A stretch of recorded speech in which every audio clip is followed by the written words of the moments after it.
The North Atlantic Treaty Organization has formally communicated to the government of President Recep Tayyip Erdogan that the alliance will not consider the invocation of Article 5 collective defense provision should a military conflict erupt between Turkey and Israel.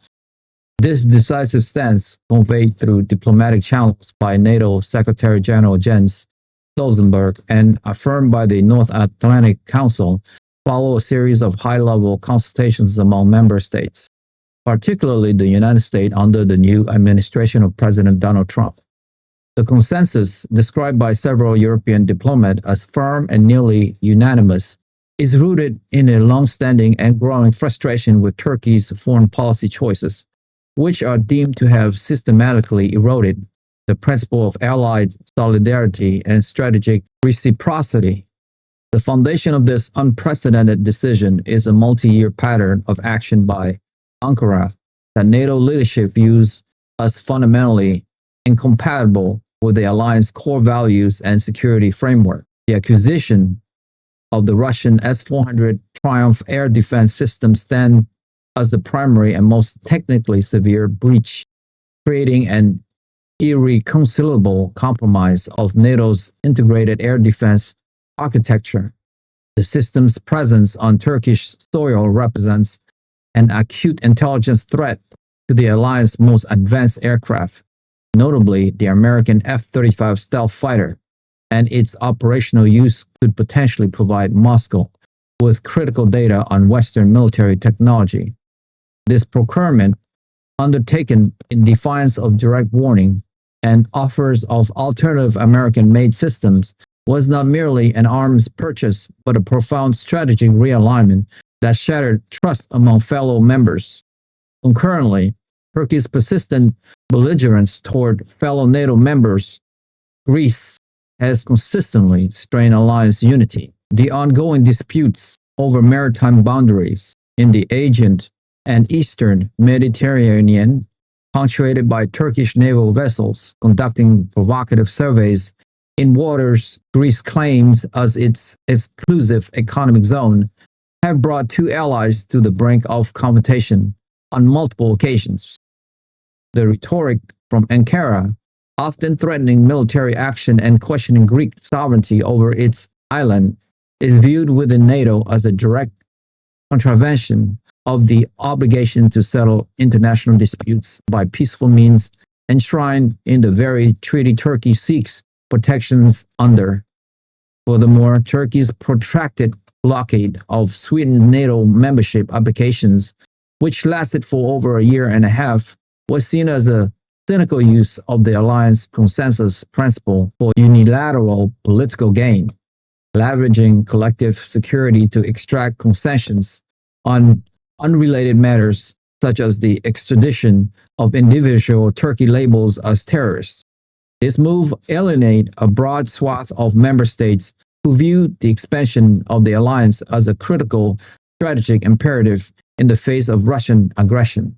Turkey's military interventions in Syria, Libya, and Nagorno-Karabakh further complicate its standing, often placing it in direct or indirect opposition to the interests of other NATO partners.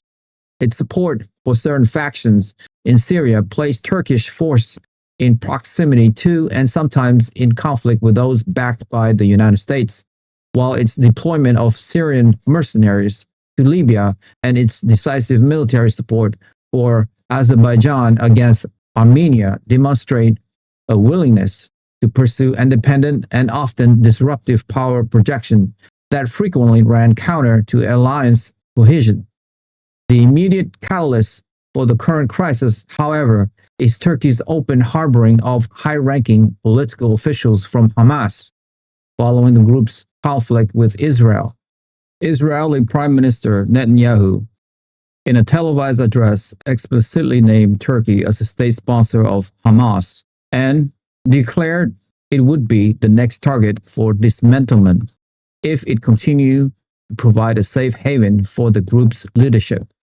In response to this perceived existential threat, Ankara has not de-escalated but has instead embarked on a massive military mobilization. Turkish defense factories are operating on a 24/7 schedule to dramatically increase the production of short and medium-range ballistic missiles, armed drones, and air defense components. The Turkish armed force have initiated near daily large-scale military exercise across the country, stimulating defense against air attacks and naval incursions. Civil defense drills are being conducted in major cities, and the government has called up reservists for readiness evaluations. Despite this mobilization, NATO's message is clear. While the alliance will issue diplomatic statements calling for restraint and offering to mediate, it will not provide military assistance, deploy troops or air defense systems to Turkish soil, or consider the situation an attack on all members under Article 5. This constitutes a de facto suspension of Turkey's collective defense guarantees, leaving it to face the prospect of a conflict with Israel alone.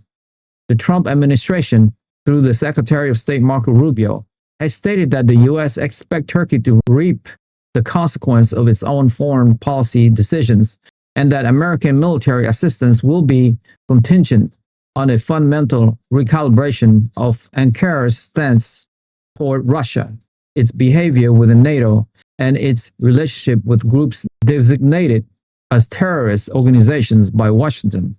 This historic moment represents a severe rupture within the alliance, effectively placing Turkey in a strategic limbo where it remains a member in name but is isolated from its core security guarantees, forcing it to confront a major regional crisis solely with its own resources. That's all for me for today. If you like the video presentation and you would like to follow for more, hit that subscribe and like button now, and we will continue to build this show for you. Thank you to all of you guys who have subscribed. It means a lot to me. Thank you so much. I will see you soon. Bye for now.